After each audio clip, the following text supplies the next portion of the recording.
Eu vou apelar para os seus conhecimentos de história, Lucas. Ajuda a gente a entender, né? Na sua opinião, tem o evento da Segunda Guerra Mundial, né? O Holocausto, a criação do Estado de Israel. Como é que era a relação entre judeus e árabes antes da Segunda Guerra Mundial ou antes da Primeira Guerra Mundial? Tá. Que são dois eventos que estão muito conectados, né? Sim, perfeito.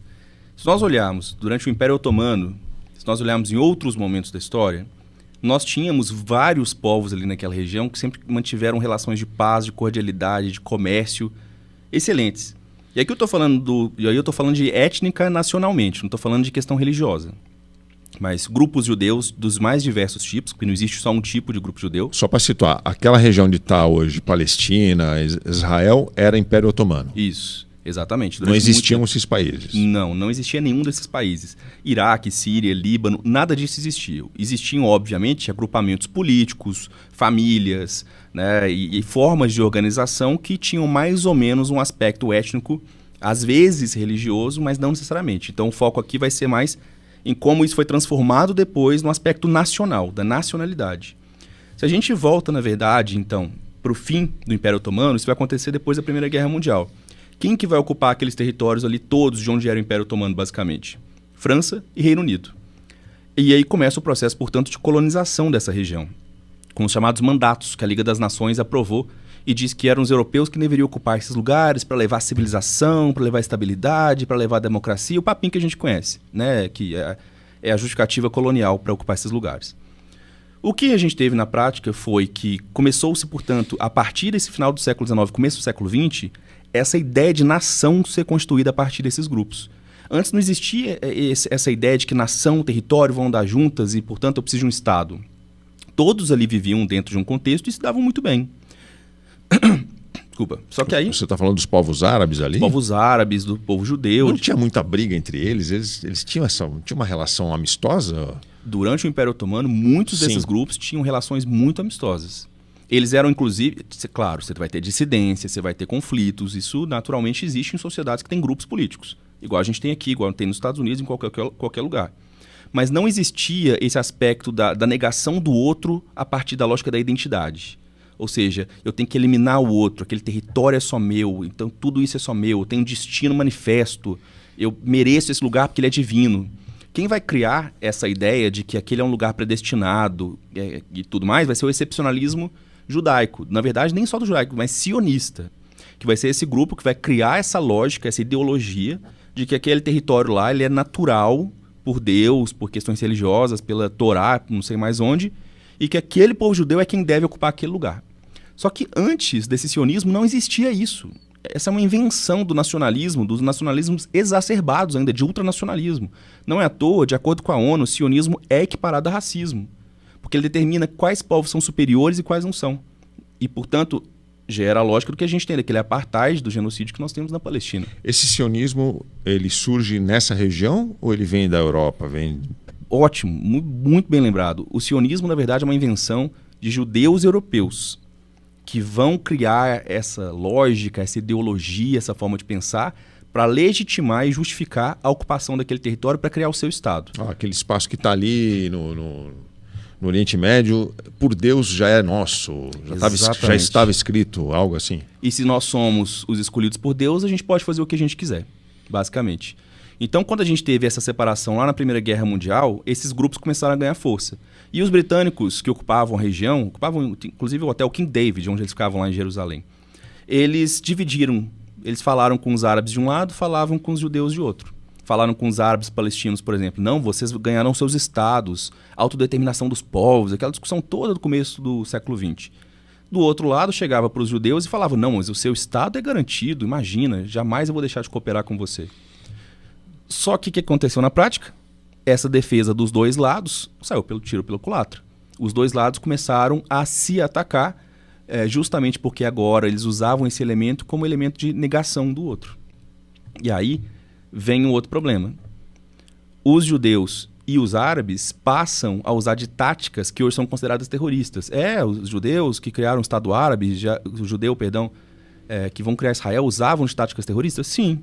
Porque a maioria dos grupos políticos na história do mundo que buscam a sua autodeterminação, o seu Estado e tudo mais, vão utilizar desse tipo de coisa quando o ator é muito forte. Vão bombardear, por exemplo, o Hotel King David. Vão criar o Haganah e várias outras estruturas de segurança próprias dele. O que acontece? A Declaração Balfour muda tudo. É quando o Reino Unido opta, portanto, pelo lado dos judeus e faz, então, essa declaração de que aquela área seria separada, né, do que a gente conhece hoje, lá no final da Segunda Guerra Mundial, quando na ONU eles propõem, olha, essa parte aqui judia, essa dos judeus, essa parte aqui vai ser dos árabes. Qual era o problema? Você tinha uma população árabe sendo muito concentrada em certas regiões, com um território que não era tão próspero, que não tinha uma capacidade boa de agricultura e tudo mais. E os judeus que ficavam com uma área grande do território, muito maior do que aquela que correspondia à população, a porcentagem de população, por exemplo, que tinha. Jerusalém seria uma cidade internacionalizada, dirigida pela ONU. Eu consigo entender tudo o que você está dizendo, mas eu também sou obrigado a entender que, diante do evento trágico que foi o Holocausto na Segunda Guerra Mundial, eu achava que a Segunda Guerra Mundial fosse um botão de reset em todos esses conflitos anteriores e desentendimentos. Pô, mataram 6 milhões aqui, peraí, vamos acabar com esse assunto, vamos criar o Estado de Israel, criar o Estado da Palestina também, isso, se eu não me engano, isso estava lá previsto, né? E acaba esse assunto. Mas eu não sei quem desenhou o mapa, eu não sei o que você acha, Lucas, mas quem foi buscar aí a imagem o primeiro mapa de Israel ali de 1948, ele é meio que um queijo suíço, né? Isso. Ele tem vários núcleos dentro do território que foi dado aos judeus, de palestinos, de árabes, né? Que estão ali no meio do... Esse é um desenho que não tinha como dar certo, né? Ninguém falou isso na época. Aí adianta, né? Europeu pensa, tô brincando. Mas colonizador pensa em algum momento. Mas é o famoso dividir para governar. Eles pegaram aquele... Oswaldo Aranha estava nessa história. Ninguém levantou a mão e levou para ele. Eu prefiro nem comentar. Isso não vai dar certo, hein? Famoso voto de definição, né? O último voto lá que decidiu a criação do Estado de Israel. E veja, eu não estou nem falando se está certo ou errado fazer Estado de Israel ou Estado da Palestina. Não é meu mérito aqui agora. O meu mérito é que você tem dois povos ali que querem viver naquela região e, portanto, nós precisamos pensar em alguma alternativa. A alternativa que foi colocada foi um mapa, igual você bem colocou, que desenhava o noroeste e o sudeste com Israel, né? Ali que seria a faixa de Gaza e Cisjordânia, muito maiores do que são hoje e razoavelmente conectadas muito rapidamente ali, o que seria a Palestina. Mas, gente, vamos combinar, não faz nenhum sentido. É um negócio que geraria conflito naturalmente. Por isso mesmo, é que em 1948, portanto, o Ben-Gurion vai declarar a independência do Estado de Israel. E você tem muita razão quando você diz que a questão do Holocausto gerou sensibilidade. Claro que gerou. A gente está falando aqui de um dos grupos que mais foram perseguidos ao longo da história, em diversos momentos. Na Europa cristã, por exemplo, ela foi muito perseguida. E um dos lugares que mais recebiam justamente judeus no mundo era, sabe onde? Irã. O Irã sempre teve uma familiaridade muito grande, uma recepção muito grande a esses povos, inclusive também o que seria a região da Palestina, da Síria, do Iraque, da Turquia, do Império Otomano anteriormente. Ou seja, a perseguição aos judeus ela vem de vários momentos. Ela vem dos cristãos, vem dos europeus, vem dos russos, né? Vem das várias teorias da conspiração que falam sobre os judeus, sobre o povo judeu. Então, eu não quero negar aqui que o Holocausto é um fator. É claro que é um fator. Nós temos que levar isso em conta. Esse povo, portanto, precisa de uma proteção. E o Estado é, até hoje, uma das melhores formas de se organizar politicamente para garantir sua proteção. Qual é o problema? Se os judeus têm direito, então os palestinos também têm. É esse o grande questionamento que nós fazemos. Eu não sou da teoria de que Israel não existe, vai sair do mapa e tem que eliminar, tem que destruir. Eu acho uma bobagem isso. Israel existe, gente. Israel está lá, as pessoas estão lá, estão vivas, etc. Quer dizer que eu concordo com o governo de Israel? Não. Quer dizer, então, que tem que acabar com o governo de Israel? Isso é uma questão para os israelenses decidirem. Por que a gente tem que intervir nessas questões, né? Como os Estados Unidos e europeus têm feito durante tanto tempo. Então, qual é o problema? Lá em 48, os palestinos, né, os árabes, não vão aceitar aquela divisão territorial, porque realmente vai privilegiar muito mais os judeus. E por causa desse impasse todo, em 48 tem a declaração de independência a partir do Ben-Gurion do Estado de Israel.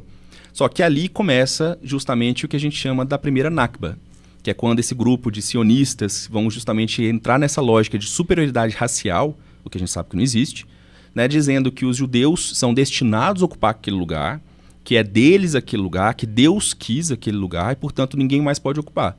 E vão expulsar os palestinos, né? E aí tem episódios horríveis. que vão acontecer. E tem os livros do Joe Sacco, não sei se você já viu, Gaza, né? E tem um outro também muito interessante. Mostra muito... Dessa primeira, em 48. Período, isso, da Nakba.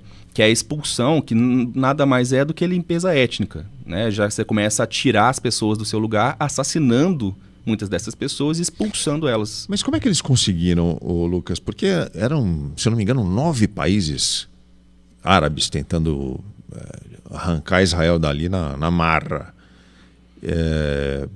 E nesse momento não havia ainda a ajuda dos Estados Unidos, né? Não. Como é que Israel conseguiu... um país ainda em formação, né? Não tinha estrutura ainda que tem hoje e, no entanto, eles conseguiram vencer 9 países árabes. Como é que se deu isso? Pois é. A gente tem que lembrar, né, nessa Guerra dos 6 Dias, principalmente, que aí vai acontecer depois. Nós temos vários conflitos. Esse da Guerra de Independência, Israel vai vencer por uma razão muito simples: organização. Os caras já tinham planejado, como eu falei para você, né, já tinham esses grupos que usavam de táticas terroristas, que buscavam a libertação. Então existia uma organização paramilitar muito grande de Israel. Então eles tinham treinamento, eles tinham acesso a armas, sem contar que quando eles ocuparam aquele território, a infraestrutura ficou toda para eles. Inclusive armamento, inclusive, né, tudo aquilo que dizia respeito já à formação de um Estado. A população já vivia ali, nós já tínhamos prédios, comércios, negócios, né, exércitos de alguma forma. Então toda essa estrutura vai ser cooptada por esse nascente Estado de Israel, que é muito militarizado e que precisou fazer isso para garantir sua autodeterminação contra os britânicos. Já os países árabes, eles eram muito divididos, e a gente tem que lembrar que as divisões dos países árabes eram completamente arbitrárias. O que é Jordânia, Síria, Líbano, Iraque, tudo isso, olha lá depois no mapa, né? Aquelas linhas retas. Isso aí é sinal claro de colonialismo. De alguém chegou no mapa e falou assim: França, isso aqui é o que para você? Ah, isso aqui é para mim, Reino Unido. Então eles não tinham uma organização, uma capacidade de articulação realmente, um poder militar garantido. Foi uma guerra, na verdade, que acabou rápido, né? Justamente por isso. E vai ter a Guerra dos 6 Dias, o Yom Kippur e tudo mais. E Israel vai vencer todas. Por quê? Porque ele tem uma organização e uma capacidade de organização paramilitar muito forte até hoje. Então é uma nação que é muito militarizada. A gente pode ver isso andando nas ruas, às vezes em Tel Aviv, em outras cidades, né? Civis andam com um fuzil. Imagina um negócio desse. A gente fala isso do Brasil, né? Assusta com isso no Brasil, mas lá é a mesma coisa. Então, a gente tem esse contraponto muito grande e a partir, principalmente da década de 70, aí sim entram os Estados Unidos com apoio e a construção ideológica. Mas se a gente pegar de fato o que é a construção do Estado de Israel lá atrás, teve muita influência do comunismo. Pouca gente fala disso, né? A questão Como assim? Dos kibbutz, por exemplo. Ah, sim, verdade. Cooperativas, associações coletivas, né? Organização social coletiva. E durante o começo da Guerra Fria, não tinha essa definição de qual lado que eu estou. Israel era muito pragmático.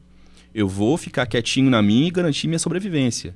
E esse até hoje é o mote do Estado de Israel. Só que quando ele faz esse mote, e quando o sionismo ocupa esse lugar, o que ele faz? Ele quer a existência do Estado de Israel, negando a existência dos palestinos e do direito que os palestinos também têm naquela região. Excelente aula.